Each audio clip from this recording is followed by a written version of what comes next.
तारीख बदली जा रही है। जानते हो कौन औरंगजेब आलमगीर है?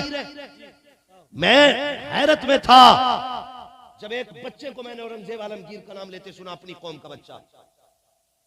वो कह रहा था कट्टर औरंगजेब। हमारी कौम का बच्चा कह रहा था शर्म आनी चाहिए। तारीख उठाओ, कौन है औरंगजेब आलमगीर? यही औरंगजेब आलमगीर है। बनारस की सरजमीन पर एक को कोतवाल मुकर्रर किया जिसका नाम हामिद अली था। अल्लाह अकबर, यही औरंगजेब आलमगीर की हुकूमत है। जब कोतवाल नवाब हामिद अली जब टहलने के लिए निकला, एक पंडित की बेटी शकुंतला नाम की दरिया में नहाने के लिए गई। जब वो पलट करके वापस आ रही थी, नवाब हामिद अली की निगाह पड़ी। उसके हुस्न को देख करके इसके कदम बहक गए। इसने अपने चपड़ा को हुक्म दिया था, जाओ पता करो ये किसकी बेटी है, किसकी बेटी है, कहां की रहने वाली है। इसके खादिमों ने तलाश किया, इसके सिपाहियों ने शाम तक ढूंढा। शाम को आकर के कहा बादशाह आसान हो गया है काम। का क्या हुआ कि लड़की का पता चल गया है। का कौन है लड़की? का एक पंडित लाला राम की बेटी है, उसका नाम शकुंतला है। कहां की रहने वाली है? का फला चौक में घर है, उसके दरवाजे की पहचान ये है। इस हामिद अली ने क्या कहा था जानते हो? इसने कहा जाओ उससे जाके कह देना अपनी बेटी का डोला या तो मेरे दरवाजे तक पहुंचा दिया जाए, वरना अगर ताखीर की तो बच्चे बच्चे का सर कलम कर दिया जाएगा। अल्लाह अकबर, मैं पूछना चाहता हूँ कि हमारे इख्तिदार की बात है। जब एक मुसलमान की निगाह पकड़ी है पंडित की बेटी पर, उसने कहा कि मैं पंडित की बेटी को अपने घर की मलका बनाना चाहता हूँ। उस पंडित को बुलाया गया, पंडित चहमता हुआ आया। आने के बाद बेटी ने पूछा क्या हुआ बाबा? क्या हुआ बाबा? तो पंडित ने आकर के बताया बेटी बात ये है, मुसलमानों का जो हाकिम है कोतवाल की निगाह तुझ पे पड़ गई है, वो तुझसे निकाह करना चाहता है। बच्ची ने इतना सुना, होशियार थी बच्ची, उसने कहा बाबा कहा क्या कि जाओ घबराने की जरूरत नहीं है, कोतवाल से कह दो इकलौती बेटी है, ऐसे नहीं भेजूंगा, दुल्हन बना के भेजूंगा। हमें वक्त दिया जाए, कम से कम 8 दिन का वक्त तो दो, ताकि हम अपनी बेटी की रुखसती की तैयारी मुकम्मल करें।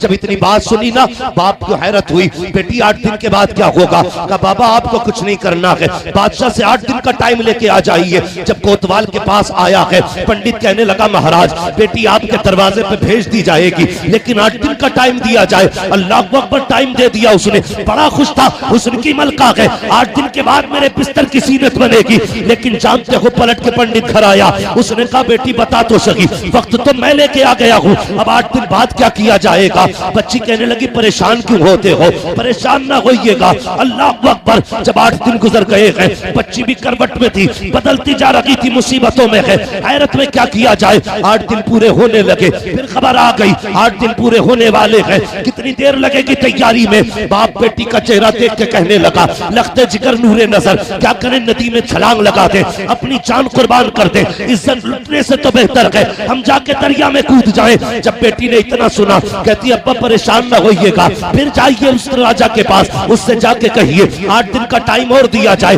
तैयारी मुकम्मल लगी हुई है। फिर वक्त लिया गया, फिर आकर के पंडित ने कहा बेटी अब क्या करेगी? कहा अब्बा जी बस एक घोड़े का इंतजाम करो और एक मुगल शहजादे का लिबास ला के दिया जाए। कहा करना क्या है? कहा परदेश जा रही हूँ, बस मुझे 8 दिन का वक्त दिया जाए। बाप की आंख में आंसू आ गए, शहजादी होकर के, बेटी होकर के शहजादों का लिबास मांग रही है। अल्लाह अकबर, बेटी ने जब इतना कहा, बाप ने घोड़ा दिया, लिबास दिया, बेटी घर से निकली है। सफर तय करते करते जानते हो कहां पहुंची? जुमे के दिन औरंगजेब आलमगीर जामा मस्जिद में दिल्ली की नमाज पढ़ने आया करते थे और पैरियों पर जरूरतमंद लोग खड़े होते थे, अपनी अपनी हाजतें औरंगजेब को सुनाया करते थे। किसे कट्टर कहते हो तुम? ये वो है जिसने तुम्हारी आबरू की हिफाजत की है, जिसने तुम्हारी इज्जतें बचाई है। जबान संभाल के बोला करो, खुदा की कसम ये हमारा दौर था, इक़्तिदार में होते हुए हमने न घर टूटने दिया है, न इज्जतें लूटने दी है। आज तुम हो, न घर सलामत है, न इज्जतें सलामत है, लेकिन याद रखना न हम आज तुम्हारे मोहताज हैं, न कल तुम्हारे मोहताज थे। सुबह क़यामत तक हम मुस्तफा के मोहताज रहेंगे। कान खोल के सुनना, जब इस बेटी ने इतना कहा और चली है दिल्ली के लिए, 3 दिन का सफर करने के बाद 3 दिन का सफर करने के बाद बच्ची दिल्ली पहुंची है। आज जुमे का दिन था, लोग नहा करके आ रहे थे। ये बच्ची भी जा करके उसी सफ में खड़ी हो जाती है जहां जरूरतमंदों की लाइन लगी है। बच्ची भी जाके खड़ी हो गई। इधर औरंगजेब नमाज पढ़ के निकले हैं। बच्ची दरवाजे पे खड़ी है। औरंगजेब सबसे पूछ रहे हैं, कहो क्या हाल है? लोग अपने अपने खत दे रहे हैं, आप हाथ में कागज पकड़ते हैं, हाथ में कागज पकड़ते हैं, सबके सरों पे हाथ रखते जा रहे हैं। जब बारी इस बेटी की आई है, अल्लाह अकबर, सलाम है उस हमीयत और जुर्रत और शराफत के शहंशाह को, उस शरीफ की शराफत को सलाम करते हैं हम। जब बेटी की बारी आई है, औरंगजेब आलमगीर की नजरें झुक जाती है। जबकि शहजादों वाला लिबास पहना है, किसी को पहचान नहीं थी ये बेटी खड़ी है या बेटा खड़ा है, लेकिन औरंगजेब चूंकि वली ये कामिल है, पहचान जाते हैं बेटी खड़ी है। फौरन नजरें झुक जाती है, गर्दन झुका के कहते हैं, ए बेटी तू कैसे आ गई है? इतना सुनना था, फिर तो बेटी बेकाबू हो जाती है, इसलिए कि किसी ने बेटी कह के पुकार दिया था। कहा बेटी तू कैसे आई है? कहा एक तमन्ना है। कहा नहीं बेटी, यहाँ तमन्ना नहीं सुनी जाएगी। बेटियां रागों में खड़ी नहीं होती है, बेटियां तो दरबारों में रहा करती है। कहा बेटी दरबार में मुलाकात होगी। औरंगजेब आलमगीर दरबार में आए हैं, बच्ची को पेश किया गया है।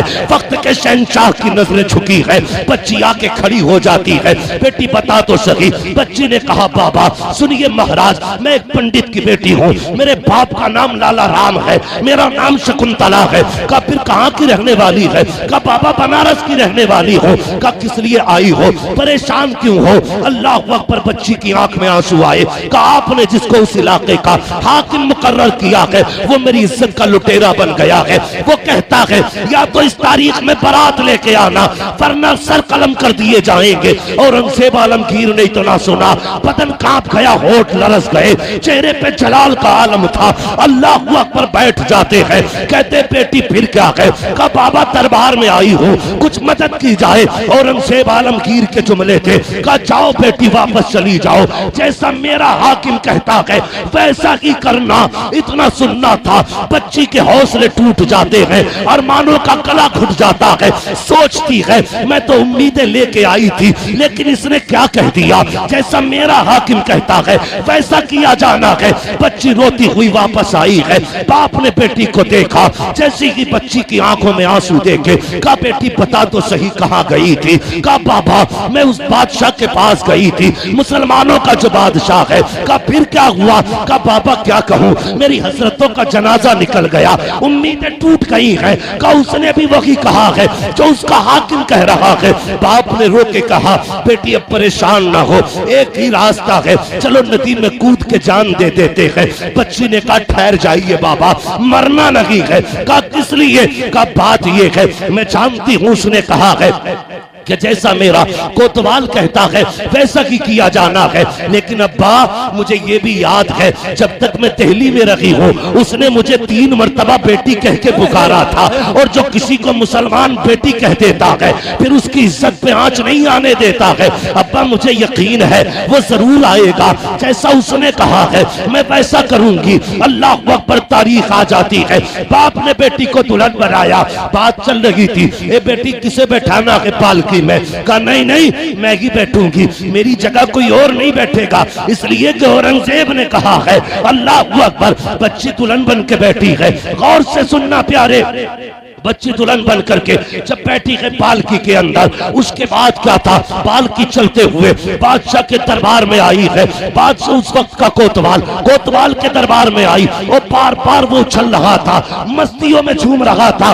दरवाजे पे भिखारियों की लाइन थी, आज ख्वाब पूरा होने वाला है। हसरतों ख्वाब की मलका आई है दुल्हन बन करके। इस दरवाजे पे आया, अभी पालकी बाहर रखी है, इसने कहा जिसे जो चाहिए मांग ले। भिखारियों की लाइन थी, तबाक लाए गए सोने के सिक्कों के, ये सिक्के उछालता रहा, फेंकता रहा, लुटाता रहा। उसी भीड़ में एक फकीर आया, उसने आके हाथ फैलाया, इसने कहा दिखता नहीं है, इतने सिक्के पड़े हैं, लोग उठा नहीं पा रहे हैं, लेकिन तू हाथ में मांग रहा है। आने वाले ने कहा मैं अलग तरह का फकीर हूँ, मैं फेंका हुआ नहीं उठाया करता, मुझे देना है तो हाथ में दे। जैसे इतना कहा है, कोतवाल ने तबाक पे हाथ डाला, मुट्ठी भरी सिक्कों की, और उस फकीर ने हाथ पे रखी, जैसी हाथ पे रखी है आने वाले ने हाथ पकड़ा, अल्लाह अकबर, दुनिया हैरत में थी। जब चादर उतारी है तो फकीर न था, फकीर के लिबास में औरंगजेब आलमगीर था। औरंगजेब आलमगीर है। नारे रिसालत, इस्लाहे मुआशरा कॉन्फ्रेंस, इस्लाहे मुआशरा कॉन्फ्रेंस, मसलके आला हजरत फैजान औलिया इकराम, नारे तकबीर, नारे रिसालत। औरंगजेब आलमगीर हाथ पकड़ा, कांप गया कोतवाल। आपने फरमाया मेरे दौरे खिलाफ हुकूमत में तेरी इतनी जुर्रत, तुझे नहीं पता मेरे नबी ने कहा है बेटी बेटी होती है चाहे काफिर की बेटी हो चाहे मुसलमान की। सुभान अल्लाह, सुभान अल्लाह। जलाल आया, फरमाया ठहर जाओ, बेटी की पालकी इसके घर पहुंचाई जाए। लोग बिखरने लगे। औरंगजेब आलमगीर है, फरमाया दो मस्त हाथी बुलाए जाए, दोनों में पैर बांधे, अलग अलग अलग अलग सिमतों में दौड़ाया गया। कोतवाल को चौराहे पे इसलिए चीर दिया गया क्योंकि उसने गैर मुस्लिम की बेटी की इज्जत पे नजर डाली। सुभान अल्लाह। ये है हमारी तारीख। उसने एक गैर मुस्लिम बेटी की इज्जत पे निगाह डाली, औरंगजेब ने चीर दिया था। मगर रुक के कहता हूं, अगर गैर की बेटी की इज्जत पे नजर पड़े हम चीर देते हैं, अगर हमारी बेटियों की इज्जत पे आ जाए तो चुप नहीं बैठेंगे, हम भी तुम्हें जमीन से लेकर आसमान तक चीर। तारीख है हमारी। जब चीरा बीच में उठे, पंडित के घर गए, उसी पंडित के घर, और जाके कहने लगे बेटी पानी चाहती। तो बच्ची ने ना पहले से ना उसे पता था ये शहंशाह आएगा, उसने थोड़ी जमीन ऊंची करके ना लेस पोत के साफ रखी थी कि शहंशाह आएगा तो नमाज भी पढ़ेगा। गैर मुस्लिम बेटी है। औरंगजेब आलमगीर आए, आपने फरमाया बेटी नमाज पढ़नी है। बेटी तवज्जो है आप लोगों की, थके तो नहीं है अभी आप लोग, अल्लाह आपको सलामत रखे। पहले नमाज पढ़ी 2 रकात शुक्राने की, उसके बाद कहने लगे बेटी प्यास लगी है, जिस दिन से तू मेरे पास से आई है ना मैंने एक घूंट पानी का नहीं पिया। अल्लाहु अकबर, सुभान अल्लाह, सुभान। मैंने कसम खाई थी उस वक्त तक पानी नहीं पीऊंगा जब तक इस बेटी के साथ इंसाफ नहीं कर लूंगा। 8 दिन बाद एक घूंट पानी का पिया औरंगजेब आलमगीर। ये है औरंगजेब आलमगीर, ये है हमारी तारीख। खुदा के वास्ते अपने आप को समझो, आप अपने आप को पहचानो। आज तो हम एक दूसरे का गला काटने में लगे, कोई किसी को हजम करने तैयार नहीं। हम लोग कितने उल्टा सोचते हैं। जिसकी बेटी को अपने घर में लेके आते हैं ना, पहले हम उसे समझते हैं अपोजिट पार्टी। इसे लूट लो, 5 लाख देने पड़ेंगे, 6 लाख देने पड़ेंगे, तब तेरी बेटी लेके जाएंगे। 10 लाख दे तो बता। फिर कहते जब से बहू आई है रोटी नहीं दी, हरामखोर तुझे रोटी भी चाहिए। उसे याद नहीं है कि मेरे बाप के घर से उस वक्त तक मुझे उठा के नहीं लाया था जब तक मेरे बाप ने इसको 10 लाख इसके खाते में डाल नहीं दिए थे। जानती है वो, ये इतना बड़ा कुत्ता है, इसने निकाह वाले दिन भी मेरे बाप की इज्जत से खिलवाड़ किया था। रोटी देगी वो, शुक्र मना तुझे जहर नहीं दिया। हाँ, गलत नहीं कह रहा हूं हजरत, शुक्र मना जहर नहीं दिया, वरना जब चाहती दे देती पता नहीं चलता। क्योंकि तूने इसके बाप के गले पे पैर रख के तूने 7 साल की कमाई निकलवाई है, जिंदगी भर की पूंजी लूट लाया तू। कह रहे आप बउआ को थोड़ा समझा लिया, अदब नहीं कर रही, बेगैरत तेरा अदब। शुक्र मना तुझे जूतों से नहीं मारा। अगर तू बेटी समझ के लाता ना तो ये तुझे बाप समझ के रोटियां दिया। हाँ, ये कड़वी सच्चाई है। बाप समझ के लाते, बेटी समझ के लाते तो ये बाप समझ के रोटियां देते। ये बात बेटियों के दिल पे लिखी रहती है। जब बारात से मंडे वाले दिन फोन आता ना, जी लिस्ट भेजो क्या क्या आ गया, बेटी को पता नहीं होता है। बेटी को पता आज के फोन का मतलब क्या है। 8 दिन पहले पहले कहते जी मोटरसाइकिल दिलवा दियो, जो चाहो 8 दिन पहले फोन करता ना, लल्ला कह रहा बुलेट ही चाहिए। क्यों? इसलिए ना कि 8 दिन पहले इसे देनी है, फंसा फंसा के लूटते हैं हम। हाँ, एक गरीब जिसके काट कट गए हो, बारात में 8 दिन रह गए हो, और अगर तुम कहो हम बारात नहीं लाएंगे, वरना ऐसा करो तो मरता क्या ना करता, उसके सामने फिर 2 रास्ते हैं, या तो फांसी लगा ले या फिर जायदाद में आग लगा के तुझे बुलेट दे। यह है फसाना। 8 दिन पहले कहा जाता है कि भाई शादी में 8 दिन रह गए, लल्ला कह रहा भाई जो है ना स्प्लेंडर से काम नहीं चलेगा, बुलेट ही चाहिए।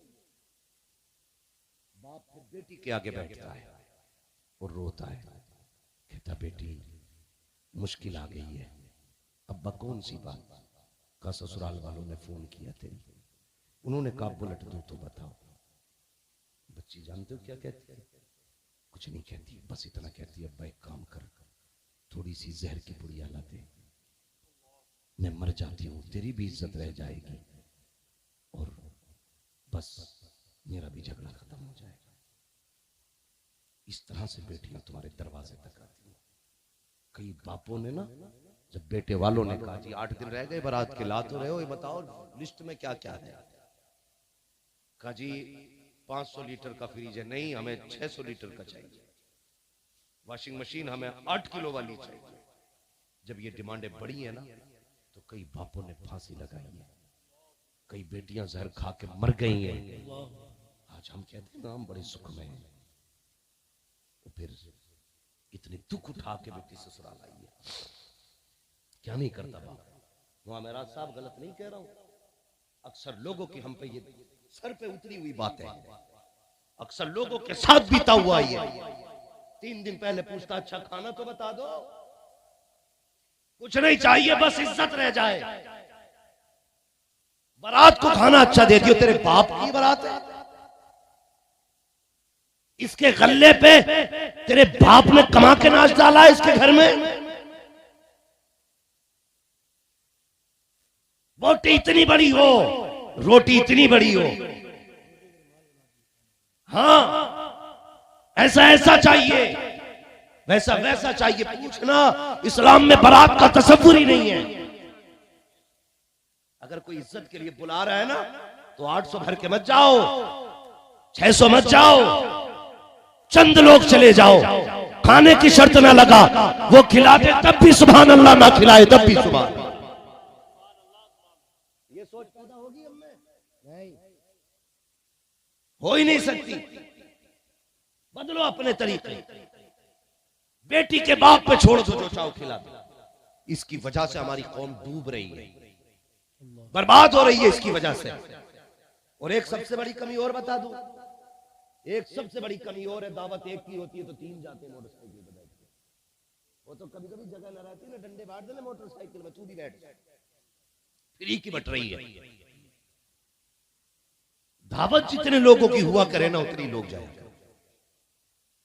दावत एक की है ना, तो 3 मत लेके जा, बैठ जा यार, बैठ जा, तुझे भी खिला के लाऊंगा। वो बड़ी टॉप की है यार, ये टॉप की ऐसे नहीं बनी है, यहाँ का पसीना यहाँ गिरा है, तब बेटी के बाप ने इसे टॉप बनाया है। देखा है कभी ना, बारात में जाते हो सारे लोग खुश होते हैं, बारात ये खा खा के यूं करते हैं यूं, और खिलाने वाले हाँ भाई कुछ चाहिए, लेकिन सबसे उदास उस महफिल में बेटी का बाप होता है।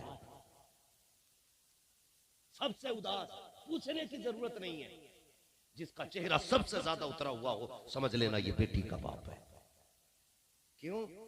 सोचा कभी जब खाना चलता आगे पीछे दौड़ता है, कहता कोई कमी रह जाए तो माफ कर देना, कोई कमी रह जाए तो माफ कर देना, जो कुछ था बस मैंने इंतजाम कर दिया, कच्चे बच्चे पक्के को माफ कर देना। मगर हमारी कौम भी इतनी बेगैरत हो गई है, कभी बाप के ख्याल नहीं करती है, कभी उसका चेहरा नहीं देखती है। वो यार जो 3-3 6-6 भर के जा रहे हो ना 2-2 की जगह पे, खुदा के वास्ते तुम्हें पता है आज रोटियां गिनती के हिसाब से बनाते हैं बनाने वाले, मशवरा देने वाले बैठ के कहते हैं कितनी बारात आ रही है, का 400 लोगों की बारात है, का इतने चावल कर लो, इतना गोश्त कर लो, पूरा पड़ जाएगा, प्लस में तुम्हारे मेहमान भी हैं वो इसमें निबट जाएंगे। लेकिन जब एक एक के साथ 3-3 चले हैं, तुम्हें पता है जो रोटियां 6 लोगों में खत्म होनी थी वो सिर्फ बारात के 3 लोगों में खत्म हो जाती है, 3 फाके रह जाया करते हैं। अल्लाह अकबर। जब किसी एक बाराती के हिस्से में रोटी नहीं आती है तब बाप का कलेजा फटता है, जिसने 600 लोगों को खिला दिया, 599 खा चुके, 600वां आदमी अगर ना खा पाए उसकी पूरी मेहनत में पानी फिर जाया करता है। कभी भी 3 लोगों की दावत हो तो 9 मत जाना, 6 की दावत हो तो 12 मत जाना, जितनों की दावत हो इतने जाया करो। अल्लाह अकबर। मेरी तो इतनी गुजारिश है, अगर कोई पेटी वाला दावत करता है तो खाली पेट मत जाना, सुबह से नमक का पानी ना पीना, बल्कि आधी रोटी